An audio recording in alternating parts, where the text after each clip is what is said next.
दिल्लीतल्या जंतर मंतर येथे शाळेत शैक्षणिक याच्यामध्ये सुधारणा व्हाव्यात, स्पर्धा परीक्षेमध्ये बदल व्हाव्यात, या मागणीसाठी शांततापूर्ण आंदोलन करणाऱ्या विद्यार्थी आणि विद्यार्थिनींच्या वर ज्या पद्धतीने दिल्ली पोलिसांनी अमानुषपणे लाठी हल्ला केला, पॅनिंगरचा वापर केला, अश्रुधुरांची नळकांडी फोडल्या आणि त्यामध्ये अनेक विद्यार्थी आणि विद्यार्थिनी जखमी झालेले आहेत.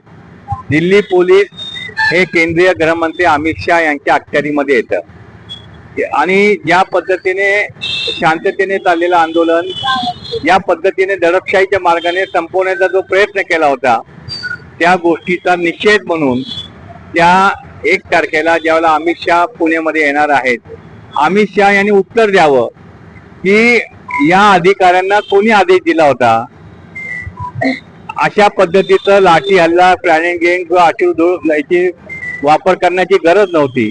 तर हे का केलं गेलं याचं उत्तर अमित शहानी दिलं पाहिजे, कारण तेच दिल्ली पोलिसांचे प्रमुख आहेत. म्हणून एकीकडे संसदेत काय करणार आहे?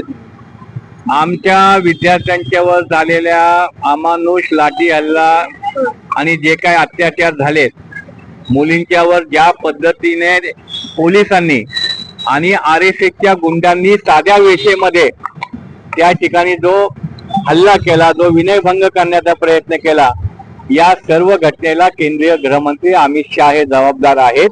म्हणून त्यांनी त्याचं उत्तर दिलं पाहिजे. एवढंच नव्हे तर 2 दिवसापूर्वी सुप्रीम कोर्टाने सुद्धा या प्रकरणाच्या बाबतीत एक निर्णय दिलेला आहे की लाठी हल्ला करण्याची गरज नव्हती. त्याचबरोबर अनेक जे निवृत्त पोलीस अधिकारी आहेत त्यांनी सुद्धा सांगितलं की लाठी हल्ला म्हणजे फक्त जमावाला पांगवण्यासाठी, म्हणून त्याचा उपयोग हा लाठी हल्ला नसतो करायचा असतो, तर फक्त लाटा हे करून करायचा असतो.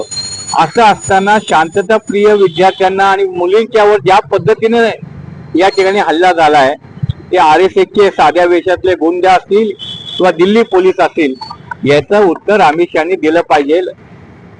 मध्ये आम्ही सर्व कार्यकर्ते, पुण्यातल्या सर्व समविचारी पक्षांना सुद्धा मी या माध्यमातून आवाहन करणार आहे की काळे झेंडे घेऊन त्या ठिकाणी अमित शहा यांच्या विरोधामध्ये जोरदारपणे निदर्शने करायची आहेत.